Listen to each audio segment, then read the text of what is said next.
Well, hello there, konnichiwa, good morning to you all. So, today I will release more two videos about my top 20 greatest anime series of all times, and this will be the first one to be released. And this one ranks 14 in my top 20 greatest anime series of all times. Like I say, uh, this is a personal ranking. Um, this does not mean that from 2 until 14 uh, this is the order of my liking.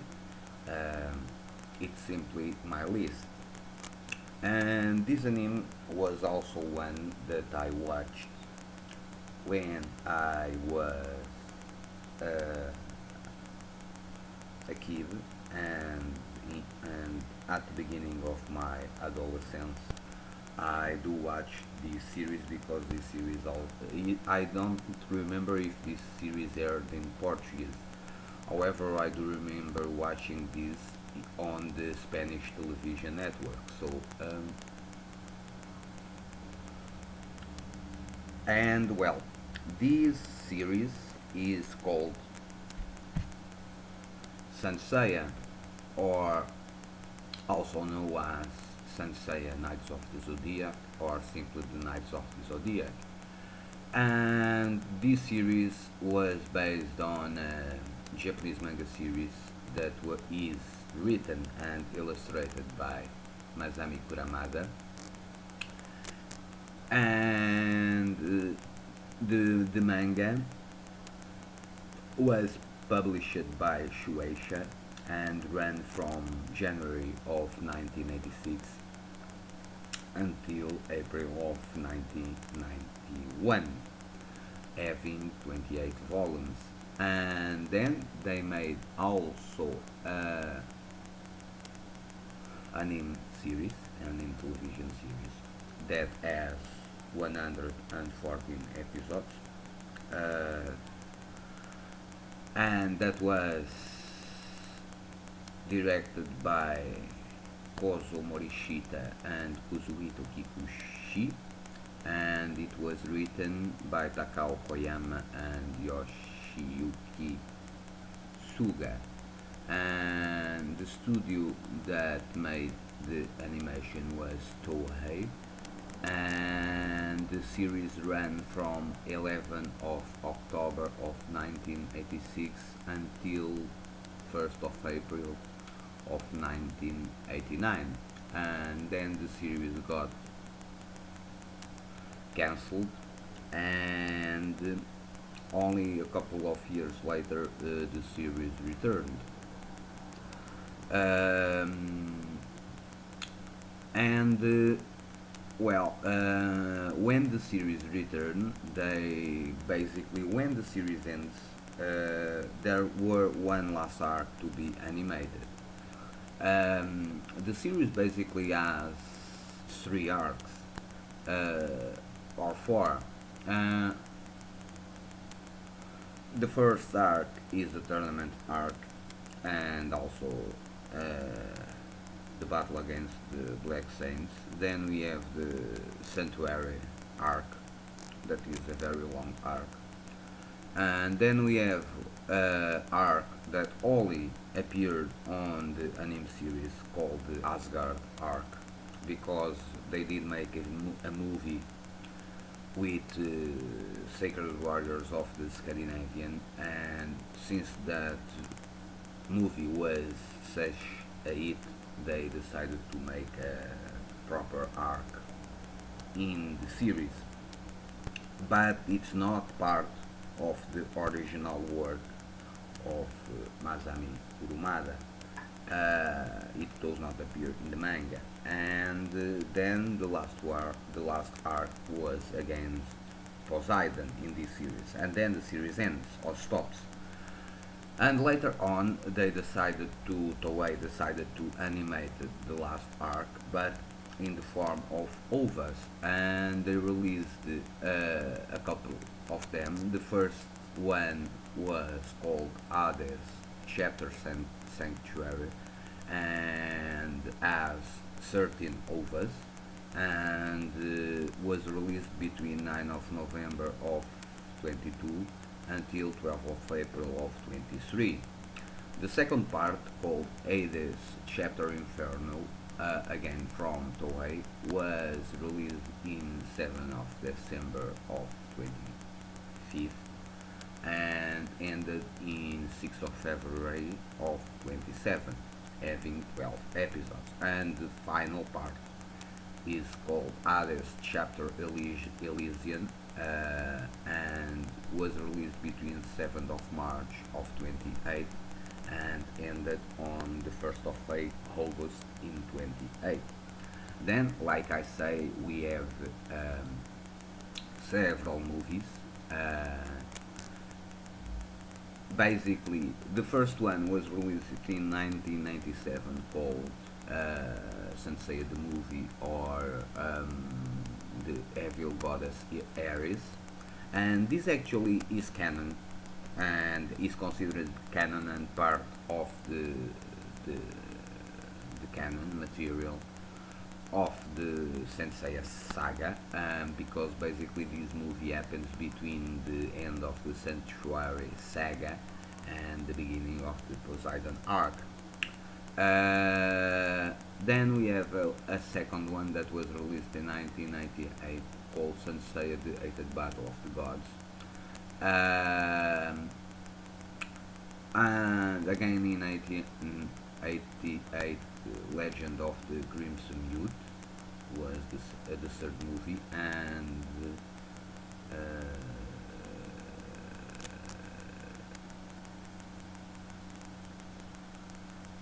then we have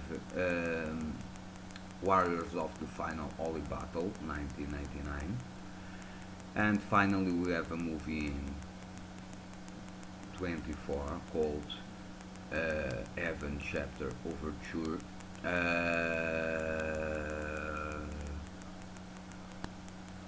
But this movie was considered to be the start of a new arc, but then later on Masami Kuramada decided to scrap this, and this is currently not considered non-canon. And then we have a lot of photo works that were related with this series. We have a manga called Sensei Episode G, we have Sensei Next Dimension, and we have Sensei The Lost Canvas. And The Lost Canvas was partially animated. I don't know why they did not end the animation, because the manga is already completed, but I guess it's related with the Next Dimension, that the Masami Kuramada did say that the Next Dimension is part of the canon material, so I guess Lost Canvas is now a side story,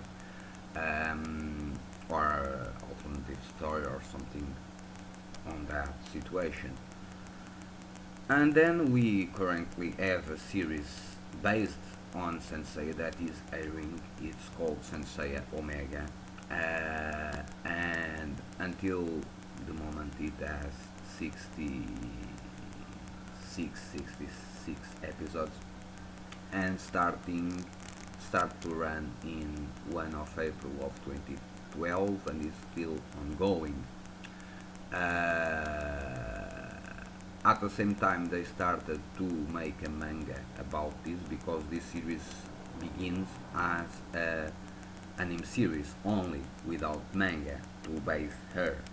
But something did happen, and now, as of 26th of March of 2013, a manga is being written about Sensei Omega, and the is written by Reiko Yoshida and illustrated by Keiichi Ishikawa.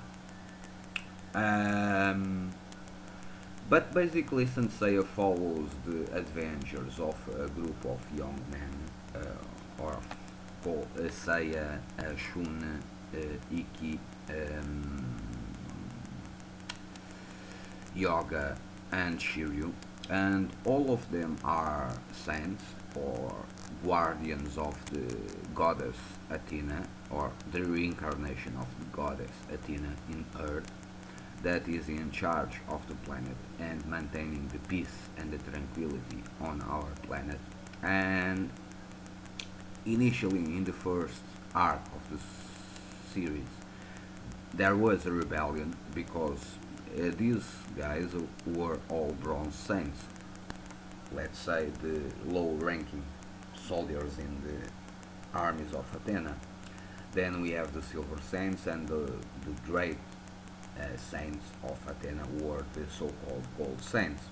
And the first arc, the sanctuary arc, um, it happens in the sanctuary because there was a saint that was influenced by evil and tried to kill Athena, and it was the gold saint of Gemini called Saga.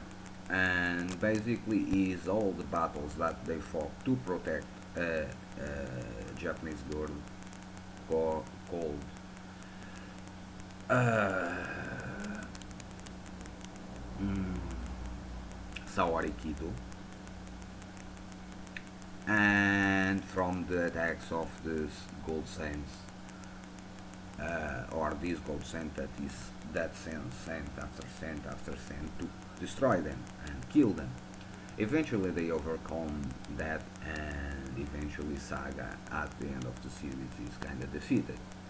Then the second arc is the Asgard arc, and in this case we have a fight between the North gods and Athena, but eventually as the arc progresses we learn that basically the supreme priestess of that region is kind of being manipulated by the Poseidon, the god of the sea, and basically use the Asgard warriors to try to defeat Athena and to kidnap her. And basically the third arc is Athena is kidnapped by Poseidon that resides in Atlantis, and they have to battle against the generals of Poseidon to rescue her and then seal Poseidon again. And this is the three arcs of the story. Then the final arc is against Hades, and Hades is the god of the underworld in Greek mythology, and he has a great army of specters and generals and stuff. And then is the battle between Hades and Athena for the control of Earth. And through all these situations, the Knights of Athena, the Bronze Knights, gain new abilities, they awaken new powers, they fend off powerful enemies, they grow as persons, as characters, they settle the their pasts, and in the end they defeat Hades, but Seiya is mortally wounded, but he is saved, but he at the end of the Hades saga is kinda in a vegetative state. And this is changed in, or begins changing in the movie of 24, but since that was scrapped, this situation also appears again in Next Dimension, the reference that Pegasus Seiya is unable to fight and such. So, well, this is a very good, excellent series. It is also one series that marks my youth, and I like this stuff that is related in some way with mythology and a little of history, but mainly mythology. I'm quite fond of mythology, not only angelic mythology, but mythology on the overall. This series is has a lot of action. Obviously, you will notice the difference between the ovas about the Hades arc and the previous series, because when the series aired, there are stuff that was portrayed in the animes like blows, blood, and such that actually in the present time it's no longer acceptable to have that portrayed in a series. So you kind of will notice some differences in the way they display their powers, in the way of being less bloodily, in a way. In the terms of a visual situation, in a visual scenario, is less bloody, because the first series aired in the 80s, end of the 80s, and that time the way they did animation was different. The the way they do act in the present times. So, but it's a very good series, enjoyable series. It's also another of the series that I watched when I was younger, and always I think the series are during weekends. So when I was at home, I was delighted to watch this on the television Spanish network. So yeah, that's it. So this series, Saint Seiya, the series, on the overall, and I also will consider about Saint Seiya, the last series that is still ongoing, that is Saint Seiya Omega, that happens a couple of years after the end of the Hades arc. It's interesting in his own way. At the beginning, I must confess I was not quite found, because I do wanted that they finish Sensei the Lost Canvas, but they did not. They don't do it, so well, that was kind of a bother. Nonetheless, I'm still watching all the episodes during week. I'm quite enjoying this new series, this new vision, and they kind of in this second arc, against Powers, they kind of return in a way to the old stuff, to the old Sensei stuff, and I'm more fond about it than in the first arc and when the series started. But the new characters that appeared are interesting. So well, it's a good series to watch in my opinion. But well, that's it. So this is the series that ranks 14 on my top 20 greatest anime series of all times. Hope you enjoy, stay well, peace, see you soon, and later on I will release my number 15 in my top 20. Stay well, peace, see you soon.